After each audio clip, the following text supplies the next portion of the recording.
مومن جو ہے, جو اللہ کا بندہ ہے, اس کا جو بیہیویئر ہے وہ یونیلیٹرل بیسس پر بنے گا, بائی لیٹرل بیسس پر نہیں.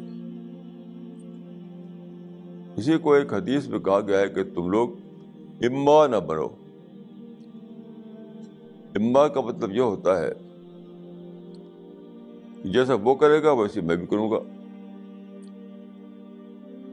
وہ اگر کڑوا بولے گا تو میں بھی کڑوا بولوں گا, وہ میٹھا بولے گا تو میں بھی میٹھا بولوں گا.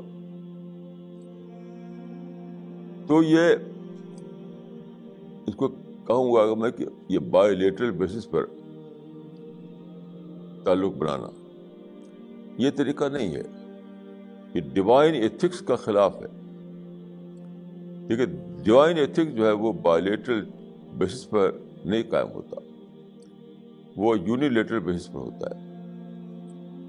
وہ چاہے کرے یا نہ کرے, مجھے تو اپنے جو سوچ سمجھے پرنسپل میرے ہیں اس پر مجھے کھڑے رہنا ہے. دیکھیے یہ کوئی سمپل بات نہیں ہے. اس دنیا میں ہم کس لیے آئے ہیں؟ کچھ گین کرنے کے لیے, انٹلیکچوئل ڈیولپمنٹ کے لیے, اسپریچول ڈیولپمنٹ کے لیے, اپنے آپ کو پیراڈائز کے لیے کوالیفائی کرنے کے لیے. تو یہ ایک ایسا ایم ہے کہ اس کے لیے ہمیں 100% پازیٹیو بننا پڑے گا. نہیں تو ہم کیا ہوگا, تھوڑا سا ٹائم ہمارے پاس ہے 10-20 سال کا, اس ٹائم میں ہم دوسروں کو حصہ دے دیں گے, ہمارا حصہ کم ہو جائے گا.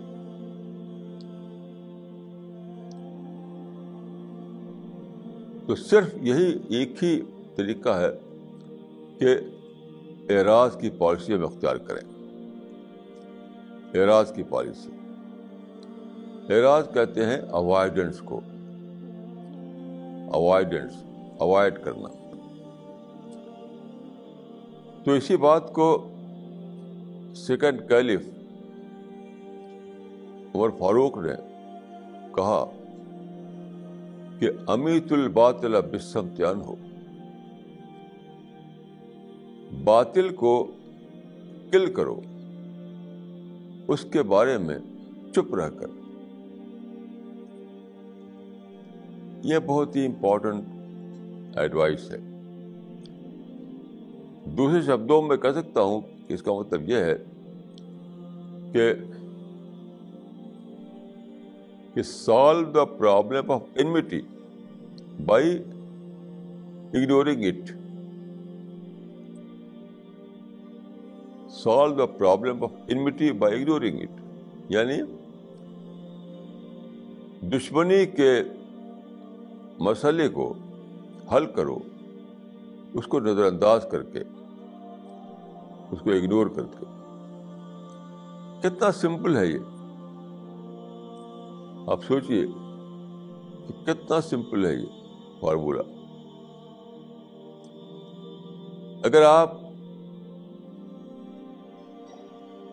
دشمنی کو ختم کرنا چاہیں خود سے تو آپ کو ٹکرانا پڑتا ہے, آپ کو اس کے خلاف پیسہ خرچ کرنا پڑتا ہے, آپ کو اس کے خلاف اپنا ٹائم دینا پڑتا ہے, پتہ نہیں کیا کیا کیا کیا کرنا پڑتا ہے. اور اگر آپ اگنور کیجیے 1 سیکنڈ میں مسئلہ ختم, 1 سیکنڈ میں مسئلہ ختم.